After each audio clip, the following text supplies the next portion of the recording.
Бародарам ассалому алайкум. Андрей Романович Чикатило, маньяк, педофил, каннибал ва дигар намуд преступлениёи ваҳшиёнае ки вуҷуд доранд. Ин одам иҷро мекард. Ҳозир гап мезанем бародаро дар давоми ҳаёташ ин одам чӣ қадар преступление кардагия, чӣ намуд преступление кардагия ва чӣ хелеро қапидагия. Грин-карта ин имконияти бепул қабул кардани гражданствои Амрико аст. Як моҳ шумо шанс дорен, шанса айдаст натен. Касоне ки худшон пур карда метавонанд марҳамат пур кунанд. Не ки баъзе одамо мегӯянд ки дар фалонҷо дар 4 минут дар суми арзон пур мекунанд. Бародаро 27 страницара дар 4 минут пур кардан номумкин аст. Анкетаи шуморо одам проверка намекунад, шуморо одам интихоб намекунад. Робот яъне ки программа шуморо интихоб мекунад. Ҳамин хотир агар як ҳарфи шумо нотуғри пур кардагӣ боша, шумо имкониятонро айдаст метавонед. Ба ҳамин хотир хуб боши кора бисупорен дар профессионало ва агар виза ҳам дар кор боша бародаро метавонед ба ҳамин номро муроҷиат кунед. Ва касе ки дар бурди ҷанговару бозингаро сум кор кардан мехоҳад, бародаро ссилка барои гузаштан дар бозӣ дар комментарияи видео закрепит кардагиам. Моҳи декабри соли 1985 як расследованияи калоне мегзаронанд ки ҳама калонтарин дар ҳамон сол ба ҳисоб мерафт. Ва номи оператсия ном дошт бародаро Леса Паласа ва ҳамаи оператсия под контроли ЦК КПСС мегзашт. Тамоми халқ як одамо мекуфтанд: маньяка, педофила, каннибала. Сразу мегум бародаро, педофил ҳамон одамоеро мегӯянд ки мақсад кӯдакода мерасанд. Каннибал, каннибализм и одаме ки гӯшти одам мехӯрад. Хайр маньяк понятно наехадаш. Дар вақти ҳамин оператсияро гузаронданд то Чикатилоро ёфтана 200,000 одама тафтиш кардагианд ба подозрение. Ва дар ҳамин муддат 1062 та дига преступлениё ошкор шудагианд. Куштор, ба номусрасӣ ва дигар намуди преступлениё. Дар Советский Союз 5000 одам дар учёт мондагӣ буд бо норасоии оиди рафторои ҷинсӣ. Дар вақти гузарондани оператсия военни вертолётҳо истифода мебурданд, то ки раҳҳои оҳана ва раҳҳои байни ҷангалиро бутонанд проверка карда. Яъне ки хеле ҷиддӣ буд оператсия. Ман Андрей Романович, соли таваллудум 36-ум, Субская област, деҳаи Яблочная. Маълумоти олӣ. Тасаввур кунем бародаро, маньяки ба ин гуна рафтор мекунад, маълумоти олӣ дорад. Вале баъзе одам мегӯянд ки ин хеле корро ҳама айбесаводӣ мешавад. Не бародаро, инҷа гап дар бораи ақл меравад, савод не. Ира ном мебурданд ҳайвони ваҳшӣ, партизани сирх, потрошители ростовӣ, потрошители сирх, шаҳрванд X, одамкаш шайтон ва советский Джек потрошитель. Ҳамин гуна ном дар байни халқ доштак, не ки бародаро шумо тасаввур кунед ки дар охир вақте ки меқапанша одаме ки 53 преступление кардагия бо таҷовузу кушторҳои вазмин маълум мешавад одаме буд ки бо маълумоти олӣ, маълим, оиладор буд, падари 2 фарзанд. Андрей Романович Чикатило. Соли 1978 то солҳои 90 айда сию зарар мебинад 20 бача, 20 будак. Синни солшон ай 7 то 16 сола. 14 духтар, ай 9 то 17 сола. 18 духтари зан. Якум расследование калони калон соли 1984 сол гузарондагия ки дар ин расследование яке абора тафтиш мекардан 23 та преступлениёи ҳамин маньяка. Ҳамин хел 2.5 сол айбайн мегзара, баъд як куштори дига, баъд сар мекунанд ҷустуҷӯи маньяки ҳаққира. Дар ин кор пайваст мешавад следователь Амурхан Хадисович Индиев.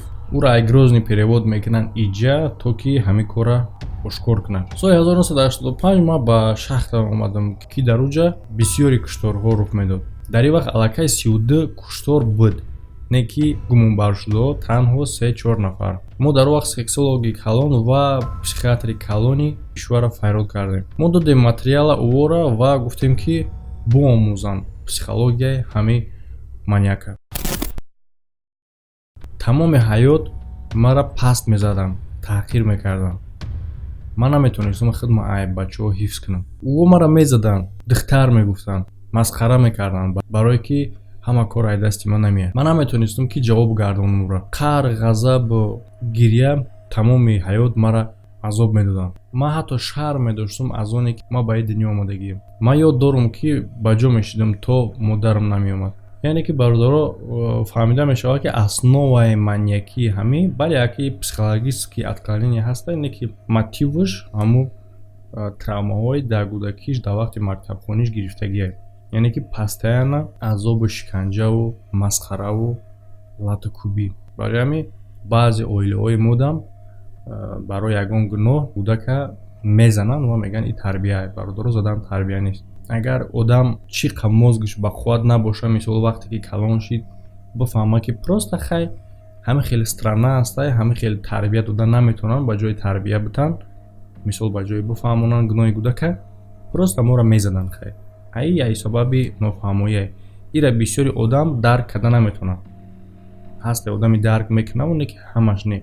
Одаме ки дарк намекунад амира, аллакай вақте ки калон шид, ба задан ба латукӯб калон шида боша, ӯ уже маньяк ҳам нашавад, пол маньяк мешавад. Ва ин маньяк вақте ки меқапандаш, точно ба точно то миллиметра сантиметраша ҳама ҷоро нишон медиҳад ки дар куҷо куштора гузарондагӣ ва чӣ хел гузарондагӣ буд. Ва шумо баъдан ба куҷо рафтем? Мо рафтем во ба он ҷо. Нишон дем. Ва она ба он ҷо. Бале анамҷо. Ку то ак нақл ки чӣ кор кардем? Хашид ку то ак нақл мекунем озим. Мо амҷа омадем, ба амира омадем. Бале ба амира. Мо иҷо омадем. Аю ҷое ки нишон додем. Бале ҳам ҷое ки ман нишон додам, ҳам ҷо омадем ба иҷа. Шумо чӣ хел бона кардем? Чӣ хел ӯро иҷа даъват кардем? Ма чӣ гуфтам? Хай ман гуфтам ки меҳмонӣ. Бале ба бонаи меҳмонӣ хонаи мо. Мумкин барои дигар мақсадо файрод кардем ӯро иҷа. Бале дача гуфтам, меҳмонӣ мерем, дачаи мо. Мерем, мехӯрем, менӯшем. Баъд мо омадем иҷа ва ман ӯро киштам дар иҷа. Дар бораи духтара гап задистам бародаро. Ба чӣ киштиша? Ба чӣ? Ба корча? Чӣ гуна корча буд? Корчаи кухонигӣ. И бародаро чотка ба схемаи худаш, ба нақшаи худаш кор мекард ки ӯ нақшаи ягон бор хато намехӯрд. Албатта агар хато ки мехӯрд, и преступлениёш ҳисобаш ба 53 та намерафт. Яъне ки дар поизод, дар остановкаҳо, дар стансиё меистод ва нигоҳ мекард кӯдакҳоеро ки тоқанд ва ба ягон ҳилаву фанду фреб кӯдакҳоро ҷангал медуровард ва дар ҳамонҷа кори худша мекард ва баъдан ба қатл мерасонд. Ӯ ҳамавақт меёфтак бона ки чӣ хел одама фреб кунам барам. Мисол мегирем, ягон бори вазмин медошт, мегуфт ки биё хай борта ёрдаам метам, ё ин ки ман раҳи калтатар медонам барои расидан ба ҳамон ҷое ки ту мехоҳӣ бирай. Албатта ин раҳи калтатаре ки нишон медод, дуруни лес қатӣ дуруни ҷангал қатӣ мегузашт. Дуруни ҷангал ки рафт, аллакай ҳолат бад. Ӯ ҳамавақт пеш мерафт, вақте ки нигоҳ мекард ки дар раҳе ки ба мобайни ҷангал ҳамо рафтестам одам нест, ягон кас наметова, резко нападат мекард корчақатӣ. Вақте ки материала изучат мекарданд, следователҳо чизе ки ӯ дидан, ӯро ба ҳайрат овард, барое ки дар бадани мурдао то 60 паёи корча буд. Яъне ки ӯ чӣ хеле ки баъдан ай худаш фаҳмида мешавад, вақте ки чӣ хел шуморо фаҳмонам, наслаждение ҳис мекард, ябора ҳамун одаме ки дар қапқони ғалтидагӣ зада пора кардан мегирифта одамо ва олатҳои ҷинсӣ, қафаси сина, гӯш, бинӣ, чашмо, ҳамин хел ба ҷоҳои бадан кофта гирифтагӣ буд. ин ҷоҳое ки бридаги будан ай бадани одамо, ҳамаи ҷоҳора дар бари мурда намеёфтанд ва баъдан вақте ки чикатилаи худаш қоил мешавад, мегӯяд ки ман инра бо худам мебурдум барое ки бихӯрам. Олатҳои ҷинсиро мебрид, мегирифт ҳатто узвҳои даруниша ва следовател ӯро мепурсад ки барои чӣ ӯ корро мекард именно ҳамин хел узвҳоро, ва ӯ сабабша дар ин мегӯяд ки ба хотири бахват кардани узвҳои мардонагии худаш. Чӣ хел шумо одама мезаден ва луч мекарден? Чӣ хел шумо одама мезаден, мекуштен ва луч мекарден? Нишон диден. Хитон чӣ хел дар болош меистоден? Яъне корҳои ҷинсиро чӣ хел мекардем? Нем хел мебуромадам. Яъне ки бародаро тасаввур кунед ки то чӣ дараҷара мозги вайрон будай ки дар як момент ҳам мерасидай, ҳам ҳамон вақт одамо мезадай ва то чанди агар ҳамон шаҳвониш зиёд шидан мегирифтай, ҳамон хел одама задан мегирифтай. Худаш нақл мекунад, мега вақте ки одама мезадай, медирондай, вақте ки ҳамон одама мисол ҳамон узви баданаш дирондагие, дар ҳолате ки мақсад наслаждениш боз зиёд шидан мегирифтай, ҳамун дуруни бридагида мисол задай, шикама чок кардагия, дуруни ҳамуда бо ба корча задан мегирифтай. Бародаро барое ки ӯро биқапанд, милитсияҳо чӣ ҳолатҳои чӣ корое ки намекарданд. Заное ки сотрудникҳои милитсия буданд, либосҳои гражданский мепӯшанд, бо кӯдакҳо дар электричкаҳо мегаштанд, то ки даққаб бихӯранд Андрей Чикатилода ва баъдан ӯро бихапанд. Трассаи Таганрог, Ростов, ҳама хел ҷоҳое ки территорияҳое ки ӯ метавонист бигарда, сотрудникҳои милитсия либосҳои гражданский пӯшидагӣ фақат патрулировать мекарданд. Ва бордор ҳама аҷоибиш медонем чие ки дар дуруни одамое ки ёрдам метаҳанд ки то ки биқапанд Андрей Чикатилора, яъне ки уче намедонистанд ки Андрей Чикатило худша як маньяк, яъне ки ҳам маньяка биқапанд. Медонед ки ёрдам медод? Бале бародаро, худи Андрей Чикатило сотрудникои милитсияро ёрдам медод ки халқа ёрдам медод ки маньяка биқапанд, яъне худша биқапанд. Аки шумо тасаввур кунед ки чӣ хел и хел одама қабидан душвора. Одаме ки худаш гӯё кофтаст ҳамун маньяка, ягон бор фикр дар бораи ӯ намерава ки ҳамин метавона бошад. Вақте ки мебинад ки қадар корай, қадар ҷустуҷӯ кофтков сахтай дар ин бора, Андрей Чикатило хела оҳистатар мешавад дига.